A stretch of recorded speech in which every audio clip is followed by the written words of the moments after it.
हरि अनंत हरि कथा अनंता, कहाएं सुनाए बहुविधि सब संता। ओम साई राम मित्रों, आज का ब्लॉग आप सभी हमारे साईं परिवार के लिए विशेष लाभकारी और कल्याणकारी है, क्योंकि आज के ब्लॉग में अपने साईं परिवार के लिए बहुत ही विशेष उपाय लेकर के आए हैं। जब आपके नाम से कोई भी कार्य हो रहा हो, चाहे आप बिजनेस कर रहे हो अपने स्वयं के नाम से, उसमें लगातार आपको घाटा मिल रहा हो, या आप एक कॉम्पिटिटर हैं, मान लीजिए आप किसी परीक्षा की तैयारी कर रहे हैं, कोई नौकरी के लिए तैयारी कर रहे हैं और उसमें लगातार आपको असफलता मिल रही है, या अपने नाम से कहीं भी आप कोई कार्य कर रहे हैं उसमें लगातार घाटा मिल रहा है, लगातार असफलताएं मिल रही हैं। ऐसे समयों में आपको सतर्क होना चाहिए और जो आज हम उपाय लेकर के आए हैं वह उपाय जरूर करना चाहिए, जिससे आप सफलता का कीर्तिमान लिखते हैं। क्योंकि असफलताओं से घबराना नहीं चाहिए।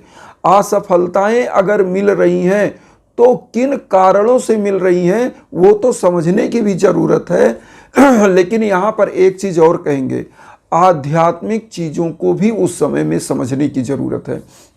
क्योंकि हमारे साईं एक ऐसे महापुरुष थे, ऐसे सद्गुरु थे, जिन्होंने सदैव आपको संघर्ष और साहस और एक इतने छोटे लेवल से लेकर के और बड़े लेवल तक पहुंचने का कार्य साईं ने आपको मार्गदर्शन किया है। उन्होंने इसीलिए कहा कि सबका मालिक एक, उन्होंने ये कहा कि समभाव में रहिए, सभी, न कोई बड़ा है न कोई छोटा है।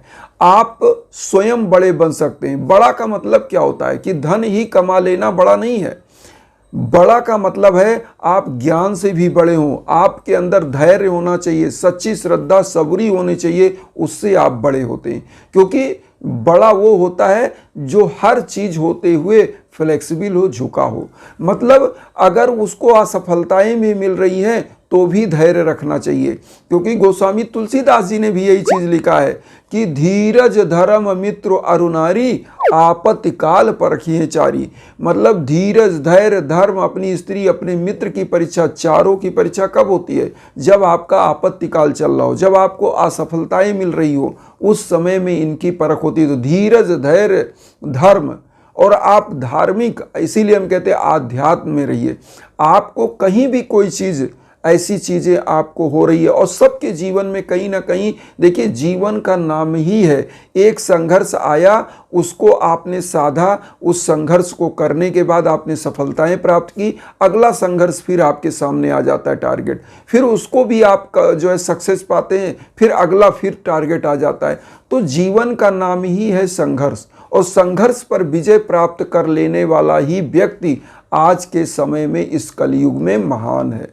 तो आइए सबसे पहले हम लोग जान लें कि उपाय क्या करना चाहिए जब आपको लगातार असफलताएं मिल रही हैं।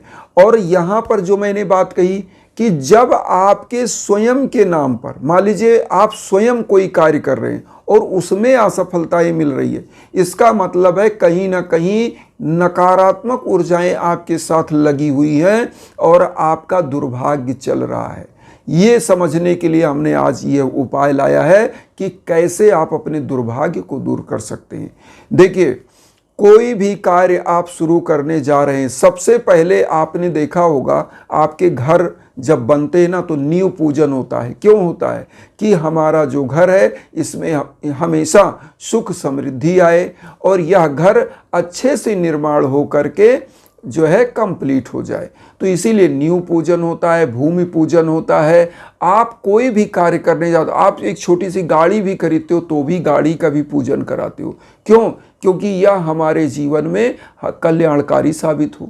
तो इसीलिए कोई भी कार्य आप करने जा रहे हैं तो जो उपाय हम बताने जा रहे हैं ये आप कर लीजिए। उपाय क्या है? कोई भी कार्य आप करने जा रहे हैं जिसमें आपको लगातार असफलताएं मिल रही हैं, या किसी कार्य का आप श्री गणेश कर रहे हैं, तो सबसे पहले आपको करना क्या है? तो यहाँ पर आपको सबसे पहले तैयारी क्या करना है, क्या क्या चीज लेना है। किसी कार्य को शुरू करने जा रहे हैं तो कुछ चीजें आप करके शुरू करिए। देखिए, सबसे पहले आपको एक नारियल ले लेना चाहिए, पीला पुष्प ले लेना चाहिए, और एक दीप ले लेना चाहिए, एक धूप बत्ती ले लेना चाहिए, और ये उपाय आप कभी भी कर सकते हैं, लेकिन अगर आपके पास टाइम हो तो गुरुवार को करें। तो आप किसी भी दिन कोई भी कार्य आप शुरुआत करने जा रहे हैं, सबसे पहले कार्य शुरू करने से बहुत पहले ही आप उपाय कर लें। उपाय क्या?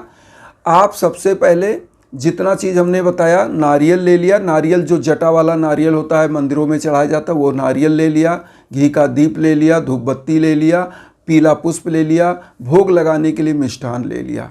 सबसे पहला कार्य कि बाबा के श्री चरणों में आप साईं सच्चरित्र का सप्ताह पारायण पाठ स्टार्ट कर लीजिए। सप्ताह पारायण पाठ 1 हफ्ते में आपका एंड हो जाएगा और 1 हफ्ते के बाद आप अपना कार्य स्टार्ट करिएगा। सप्ताह पारायण पाठ साईं सच्चरित्र 7 दिन में बहुत इजी तरीके से एंड हो जाएगा। बस उसके जो दिए, अगर आपके पास नया एडिशन होगा तो साईं सच्चरित्र में सबसे पहले क्या होता है कि प्रथम सप्ताह पारायण विश्राम, फर्स्ट चैप्टर से लेके 6वें 7वें चैप्टर तक जाएंगे तो प्रथम सप्ताह पारायण विश्राम जहाँ लिखा रहता है, विश्राम का मतलब वहाँ तक पढ़ना है पहले दिन। फिर द्वितीय सप्ताह पारायण विश्राम वहाँ तक दूसरे दिन, तृतीय सप्ताह पारायण विश्राम वहाँ तक तीसरे दिन। इस प्रकार से 7 सप्ताह पारायण विश्राम में साईं सच्चरित्र को आपको पढ़ करके और समाप्त करना है। तो ये हो गया साईं सच्चरित्र पढ़ना। और किस उद्देश्य से पढ़ रहे हैं आप? अपने उस कार्य में सफलता के लिए। जैसे मान लीजिए आप स्टूडेंट हैं, कॉम्पिटिटिव एग्जाम की तैयारी कर रहे हैं, तो आप कॉम्पिटिटर हैं, तो आप अपनी मनोकामना जो नारियल आपने लिया है, कैसे करेंगे? नारियल लीजिए, पुष्प ले लीजिए, बाबा को पीले आसन पर स्थापित करिए, साफ स्वच्छ वस्त्र धारण करके आप स्वयं नहा धो करके, और वहाँ एक घी का दीप जो आपने लिया प्रज्वलित करिए, एक दीप जो है धूप बत्ती प्रज्वलित करिए, और पीला पुष्प और कुछ दक्षिणा लेकर के अपना संकल्प बोल लीजिए कि प्रभु हमें अमुक परीक्षा में अमुक पद पर हमको सफल कराइए और हमारा कल्याण करिए। आप बिजनेस व्यापार करने जा रहे हैं तो आप भी ऐसे ही कोई दुकान शॉप डालने जा रहे हैं या किसी चीज़ में असफलताएं मिल रही हैं तो भी संकल्प ऐसे ही आप कर सकते हैं अपने घर में या किसी मंदिर में भी कर सकते हैं।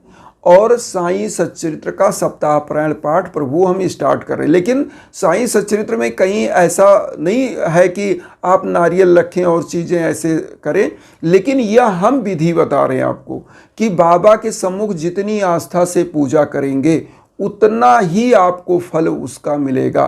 क्योंकि श्रद्धा जब जागृत होती है आपके अंदर ना, तो ही फल मिलता है। सच्ची श्रद्धा और शौरी, ये दो चीज़, दो रत्न है। मैं बार बार कहता हूँ किसी पूजा के। तो आप क्या करेंगे, उस नारियल को, पुष्प को, अपना दक्षिणा, वह सब जब घी का दीप धूप बत्ती जलाया बाबा के श्री चरणों में अर्पित करिए। और उसी दिन गुरुवार के दिन, गुरुवार से ही साईं सच्चरित्र का सप्ताह पारायण पाठ आपको करना है। और उसके बाद जब आप यह कर लें तो लास्ट वाले गुरुवार के दिन आप एक कार्य कर लें। बाबा इससे अति प्रसन्न होते हैं। वह कार्य क्या है? किसी भी साईं मंदिर में जाइए, जो आपने नारियल घर में रखा है जो अपना संकल्प वाला, उसको वही साईं मंदिर में चढ़वा दीजिए। उसके बाद जो दक्षिणा आपने रखा था, इस दक्षिणा को साईं मंदिर के किसी दान पात्र में डलवा दीजिए या चढ़ा दीजिए वहाँ पे।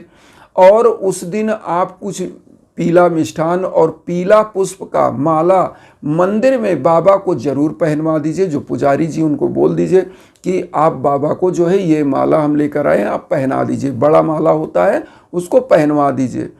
और आप देखिएगा कैसे बाबा आपके जीवन में चमत्कार करते हैं, लेकिन सच्ची श्रद्धा के साथ, सबूरी के साथ।